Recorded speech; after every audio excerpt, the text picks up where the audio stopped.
you guys, it's Crystal from the Abundantly Blessed Homestead, where we use the wisdom of our ancestors to make amazing, nourishing, delicious meals for our family and grow some of our own food. Bethany and I are just in the middle of a big mess. We're making chokecherry jam.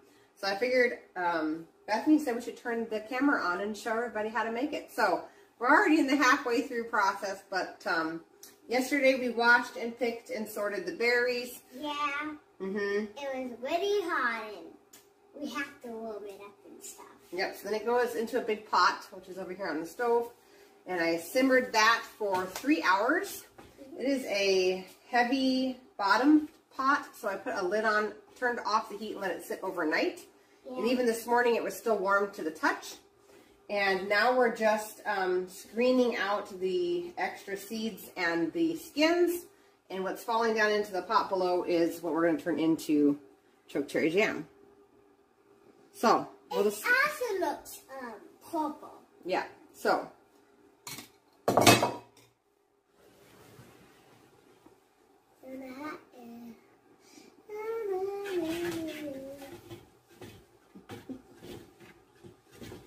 Mom, I think that's enough.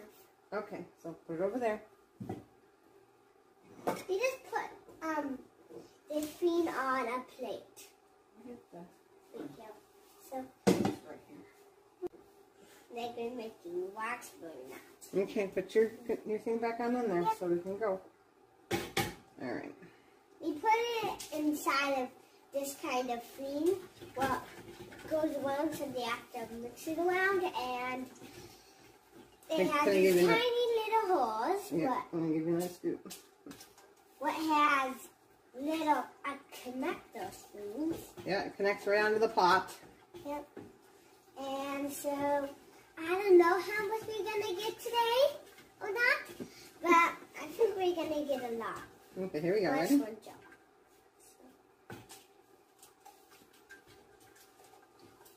We've been good or not awake yet. I don't know. Okay.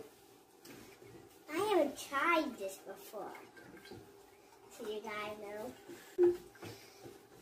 I'm really happy to taste it and stuff. That's crazy.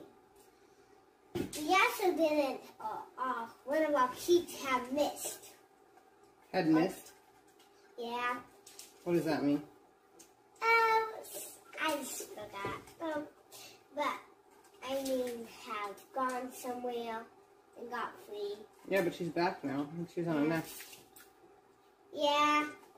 Now she goes on the back of it, and Mom goes on the front.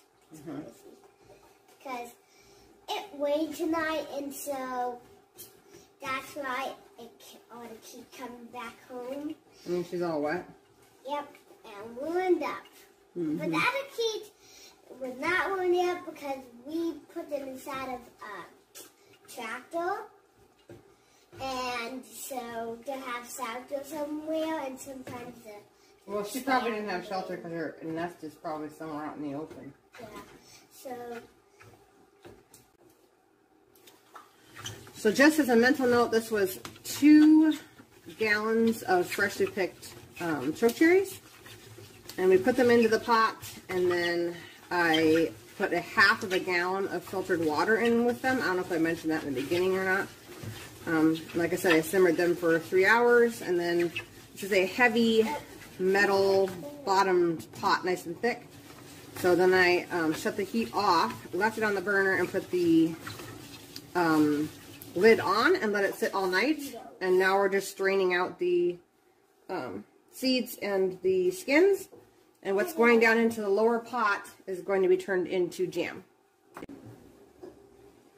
Okay, so now that the chokecherries have gone through one time, I'm actually going to render this again in a different process to render out all of the flesh and the skin that's in this and try and reduce it down. This is the stuff I've already done here. You can see the seeds are a lot more obvious. And the reason why I'm doing this is because there's a lot of natural pectin in the skins and the flesh that's right around that seed. So what I've done And a lot of people don't do this. A lot of people just throw out the seeds and move on. But I've found you can get away with using a lot less pectin and sometimes no pectin at all to make chokecherry. This is going to be a jam, not a jelly. So what I did was I put another half a gallon of filtered water at the bottom of this bowl. And then we have a strainer here. And I'm just putting the flesh that we've already processed back through this. And you guys can already see how thick that water has gotten down the bottom. And we're just submerging it, and we're going to stir it. And we just kind of mix it around for a while.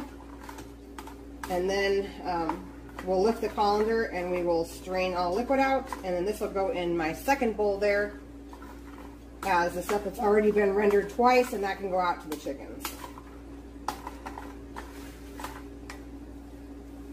But you'll find that the chokecherry jam has a total different flavor when it's slow cooked, and also when you render out the extra flesh that's left behind and the skins. It's a lot less bitter. You can almost eat it with hardly any sweetener. It's definitely worth taking the extra step. Okay, so now this half gallon of filtered water has been transformed. You guys can see how thick that is, hopefully on camera. Super thick. It's got all of the skins in it and the flesh.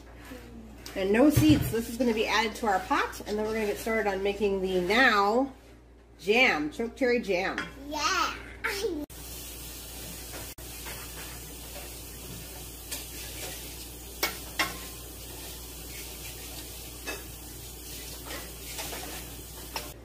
Okay, so today I'm going to be making the chokecherry jam a low sugar jam. In order to do that, I use Pomona's pectin.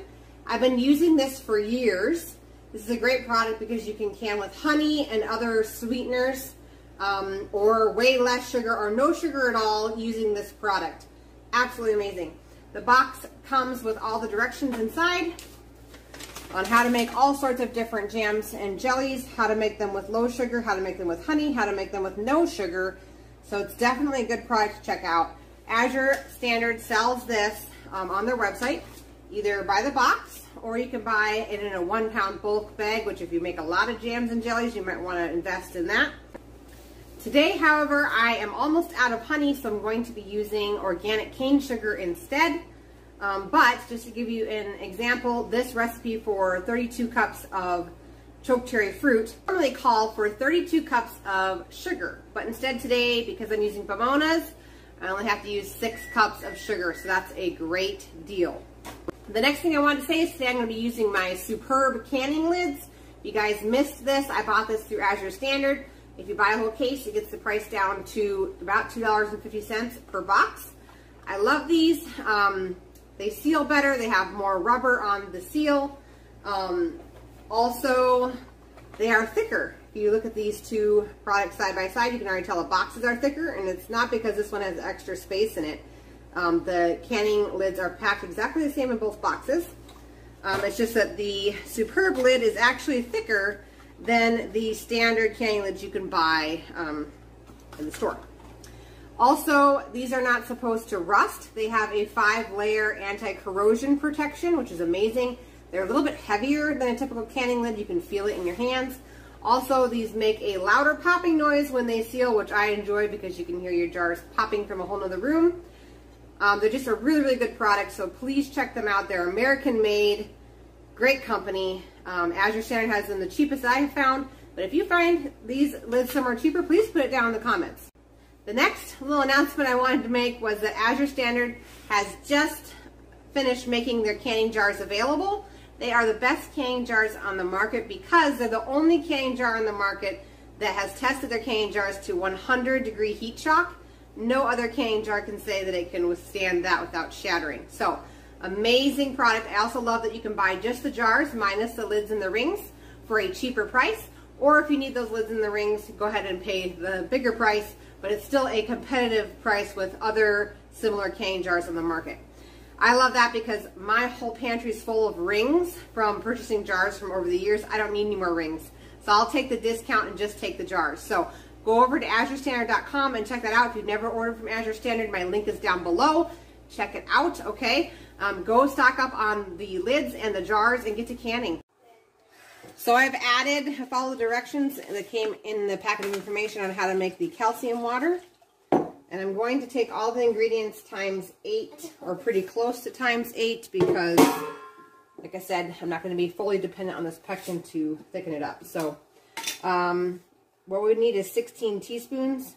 But since there's 3 teaspoons and a tablespoon, I'm going to actually do 5 of these, which would take it to 15 instead of 16.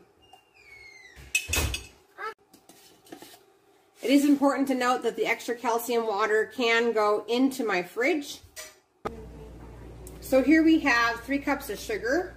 Ordinarily, 32 cups of the chokecherry juice would call for 32 cups of sugar. We're going to be doing way less because we're using the Pomona's pectin. That recipe calls for 6 cups of sugar in this case, but I have all of that extra pectin from the flesh and the skins still inside the pan. So I'm going to go ahead and start with 3 cups of sugar and 3 tablespoons of pectin powder. And if it's not thickening up, we can always increase this. I'm going to mix this, and then this is going to get incorporated into the pot. So it is at a full boil, meaning when I stir this, it doesn't come down off of the boil. So we're going to go ahead and add our sugar pectin mix. And we're going to continue to stir. We're going to bring this back up to a full rolling boil that cannot be stirred away. And we'll set a timer for 1 to 2 minutes. Okay, so once this has been boiling at a full rolling boil for 2 minutes, we're going to remove this from the heat. We're going to have our sterilized and sanitized jars. You can fill it within 1/4 inch of the top. And we're going to put hot lids on and rings, and you're going to process in a water bath canner for 10 minutes. And for every 1,000 feet that you're above sea level, you're going to add 1 minute to that water bath canning processing time. All right, so we got 18 pints of the Chokecherry Jam from that batch, which I'm really, really happy with. Chokecherry Jam is my favorite, and they always come right around my birthday, which is this week. So anyway, we got that done, so that was great. As a special note, I did end up using the full 6 cups of sugar and 5 tablespoons of the pectin powder. I kind of chickened out. I'm not really sure it really needed it, but I didn't want to make that much jam and have it all not set up right.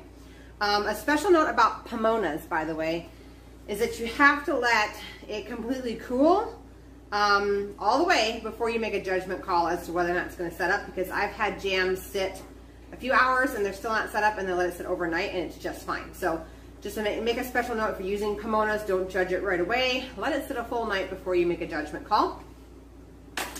Also, I totally love my experience with the Superb lids. Would totally recommend them to everybody. Instantly after we got done simmering those lids, boiling those lids, the rubbers were so soft that when you went to go stick them on top of the cans, they were already like kind of sticking to them. You could feel that stickiness. So anyway, they worked very, very well. I was very, very impressed already with them. So if you want to buy those, check them out. Azure Standard actually sells them cheaper than Superb, the company. So anyway, go check their website out, and remember, Azure Standard does have their canning jars up for sale. So load your cart up, press checkout, and get to canning. You guys have a great day. Thanks so much for watching my video.